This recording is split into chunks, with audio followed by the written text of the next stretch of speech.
अस्सलाम वालेकुम फ्रेंड्स, उम्मीद करती हूँ आप सब खैरियत से होंगे। थोड़ी सी मस्ती में आप सबको खुश आमदीद। आज मैं आपके लिए एक रोमांटिक नावल लेकर आई हूँ। नावल का नाम है रिश्ता दिल का। ठीक है, किस नंबर 1 मैं आपके सामने पेश करती हूँ। नवंबर के वस्त में जब दिन खुशगवार और रातें सर्द होना शुरू हो जाती हैं, ऐसे ही एक सर्द और ठठराती रात में सुनसान सड़क पर स्याह लॉन्ग स्कर्ट और स्याह शर्ट पहने एक लड़की तेजी से दौड़ रही थी। उसके चेहरे पर सिर्फ एक तासुर था, खौफ का, बेइंतहा खौफ, बिल्कुल ऐसे जैसे कोई इंसान मौत को अपने ताक़ुब में देखकर महसूस करता है। तेज तेज दौड़ने से इस लड़की के लंबे बाल हवा में उड़ रहे थे। तभी वो लड़की सड़क पर दौड़ने की बजाय सड़क के इतराफ में बने जंगल की तरफ मुड़ गई। जंगल में जाकर एक दरख्त के पीछे छुपकर तेज तेज सांस ले रही थी। तभी इसे अपनी कमर पर कुछ सख्त शय महसूस हुई। इससे पहले कि वो हाथ लगाकर इसे महसूस करती या खुद से दूर करती, इसे अपने कानों में नफरत से भरपूर इंतहा सख्त लहजे में की गई सरगोशी सुनाई दी। तुम्हें क्या लगा था कि मेजर अहल रज़ा को धोखा देकर तुम बच जाओगी? नहीं, कभी भी नहीं। तुमने मुझे समझने में बहुत बड़ी भूल कर दी। मेजर अहल रज़ा मुल्क के दुश्मनों को कभी माफ़ नहीं करता। नहीं अहल, प्लीज़ मुझे माफ़ कर दो। प्लीज़ मुझे बख्श दो। मुझसे गलती हो गई, बहुत बड़ी गलती होगी। प्लीज़ मेरी जान बख्श दो, लड़की ने रोते हुए कहा। आंसू लगातार इसकी आंखों से बह रहे थे। तुम्हारे गुनाह माफ़ी के लायक नहीं है और ना ही मैं तुम्हें माफ़ करने का कोई हक देता हूँ, क्योंकि तुम्हारे गुनाह माफ़ करने के लायक नहीं है और ना ही मैं तुम्हें माफ़ करने का कोई हक रखता हूँ, क्योंकि मेजर अहल रज़ा ने मुल्क के दुश्मनों को कभी माफ़ करना सीखा ही नहीं। वो इन्हें एक ही जगह पहुँचाता है, जहन्नुम में। प्लीज़ अहल, रहम करो मुझ पर। मैं वादा करती हूँ किसी को कुछ नहीं बताऊँगी। मैं सब कुछ छोड़ दूँगी, सिर्फ तुम्हारे साथ रहूँगी, लड़की ने रोते हुए कहा। मुझसे रहम की भीख मांगकर एक बार फिर से तुमने मुझे समझने में गलती कर दी, क्योंकि मेजर अहल रज़ा मुल्क के गद्दारों को मौत से कम सज़ा देता ही नहीं और तुम्हें तो माफ़ करने का सवाल ही पैदा नहीं होता। तुमने ना सिर्फ मुल्क से गद्दारी की बल्कि मेरे साथ बेवफाई भी की, मेरे साथ मोहब्बत और मज़लूमियत का खेल खेला, शादी जैसे मुक़द्दस रिश्ते का मजाक बनाया, मेरी नस्ल को दुनिया में आने से पहले ख़त्म करने की कोशिश की, दुश्मनों का साथ देती रही। तुम्हें माफ़ करने का सवाल ही नहीं पैदा होता। नहीं, तुम ऐसा नहीं कर सकते। प्लीज़ हमारे बच्चे के लिए मुझे बख्श दो। प्लीज़, वो बहुत छोटा है, सिर्फ 10 दिनों का है, इसे माँ की ज़रूरत है। लड़की ने एक बार फिर हाथ जोड़ते हुए मिन्नत की। वो एक फौजी का बेटा है जिसे गद्दारों की ज़रूरत बिल्कुल भी नहीं। कहते हुए मेजर अहल रज़ा ने पिस्टल की नाल लड़की के माथे पर टका दी और इसकी खौफ से फैली आंखों में देखते हुए कहा, मेरे बेटे को मेरे खिलाफ इस्तेमाल करने की कोशिश करके तुमने बहुत बड़ी गलती की। आज अगर मैं ठीक वक्त पर ना आता तो तुम तो इसे अपने साथियों के हवाले करने वाली थी। मेरी फैमिली का टारगेट करने की सज़ा मौत से कम नहीं हो सकती।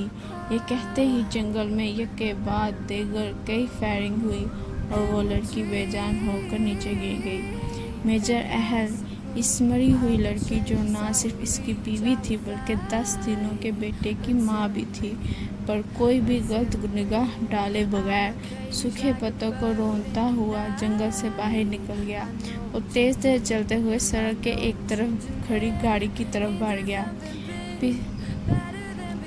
पैसेंजर सीट पर बैठते हुए बगैर किसी की तरफ देखे सीट की पुश्त से टेक लगाकर आंखें मूंदते हुए कहा, कैप्टन साथ गाड़ी कार की तरफ ले जाएं। मेजर के आर्डर मिलने की देर थी कि गाड़ी तेजी से सड़क पर दौड़ने लगी, जिसका रुख मेजर अहल के गाड़ी की तरफ था। मेजर अहल रजा, जिसकी उम्र 29 साल थी, पाक आर्मी का इंतहाई ज़हीन और मुखलिस ऑफिसर था।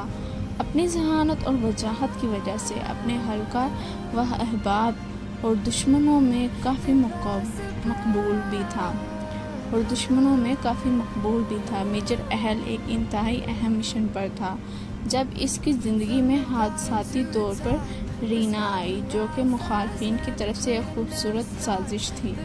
रीना से शादी अहल ने अपने बाबा, जो कि रिटायर कर्नल थे और इस्लामाबाद में राइश वज़ीर थे, को बताए बगैर की थी, जिसकी वजह से वो अहल से नाराज़ भी थे। आज ही अहल को रीना की सच्चाई भी पता चली थी और इसने अपने सीनियर ऑफिसर से बात करके इनकी इजाज़त मिलते ही बगैर किसी रिश्ते या एहसास की परवाह किए इसे अंजाम तक पहुंचा दिया।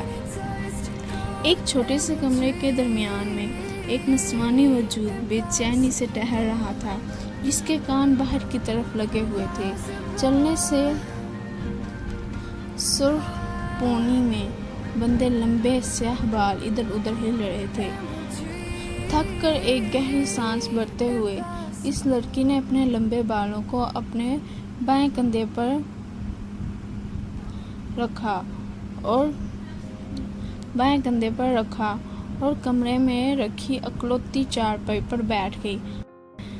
अपनी स्याह गजीली आंखें दरवाजे पर टिकाए दाएं हाथ की अंगूठी को बड़े हुए नाखूनों को अपने दांतों पर मारने लगी, जो कि इसका इंतहाई टेंशन और घबराहट में किया जाने वाला बेसाख्ता अमल था। तभी से बंद दरवाजे के बाहर आवाज़ सुनाई दी, हूर, मैं जाने लगा हूँ, ठीक 1 घंटे बाद आऊँगा, तब तक तैयार रहना और ख़बरदार जो तूने कोई गड़बड़ करने की कोशिश की, माँ कसम इसी वक्त तेरा गला घोंट दूँगा।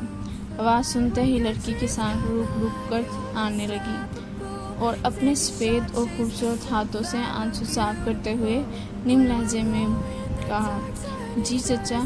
कदमों के चापों की दूर जाती आवाज़ सुनकर हूर ने बंद दरवाजे के सुराख से बाहर झांका और अपने चचा के घर से बाहर निकलने का यकीन करके अपनी रुकी हुई सांस बहाल की और तेज़ी से बैग में कपड़े, थोड़े से जेवर और अलमारी में मौजूद कुछ पैसे रखने लगी। इस लड़की का नाम हुरिया उस्मान है, जो कि इस घर में अपनी माँ और सुतेले चाचा, जो कि इसका सुतेला बाप भी है, के साथ रहती है। जब तक इसका बाप जिंदा था, हुरिया अपने आप को दुनिया की खुशकिस्मत तरीन लड़की समझती थी, लेकिन एक एक्सीडेंट में इसके बाप की अचानक मौत के बाद हुरिया और इसकी माँ पर मुसीबतों का तूफान टूट पड़ा। घर पर कब्जा करने के खातिर हुरिया के सुतेले चाचा ने, जो कि नशा करने और जुआ खेलने का आदी था, ज़बरदस्ती इसकी माँ से शादी कर दी और इनकार करने की सूरत में हुरिया और घर से लाताल्लुकी इख्तियार करने को कहा। मजबूर होकर माँ ने शादी तो कर ली, लेकिन एक भी लम्हा सुकून से नहीं गुजारा। 4 दिन पहले हुरिया के चचा ने हुरिया को जुए में हार दिया और ज़बरदस्ती इसका निकाह अपने उम्र के जवारी से करने लगा, जो कि हुरिया की माँ की मौत की वजह से वक्ती तौर पर रुक गया। लेकिन कल रात इसके चचा ने इसके दोबारा इसके निकाह की जानलेवा खबर सुनाई। हुरिया ने निकाह से बचने के लिए घर से भाग जाने का फैसला किया। अब वो अपने चचा के घर से निकलने की बेसब्री से इंतज़ार कर रही थी। बैग उठाकर वो बड़ी सी स्याह चादर से मुंह ढांपकर घर से बाहर निकल गई। जैसे ही हुरिया सड़क पर आई और सड़क के किनारे पर खड़े रिक्शे की तरफ बढ़ने लगी, सामने से अपने चाचा को आते देखकर परेशान हो गई, जो ना सिर्फ इसे घर से भागते हुए देख चुका था, बल्कि तेज़ी से इसकी तरफ बढ़ भी रहा था। उम्मीद करती हूँ आपको यह एपिसोड पसंद आई होगी। अगली नेक्स्ट एपिसोड देखने के लिए प्लीज़ कमेंट करें, میرے چینل کو سبسکرائب کریں اور بیل کا بٹن بھی پریس کر دیں تاکہ ہر آنے والی نئی ویڈیو آپ کو جلدی سے مل سکے.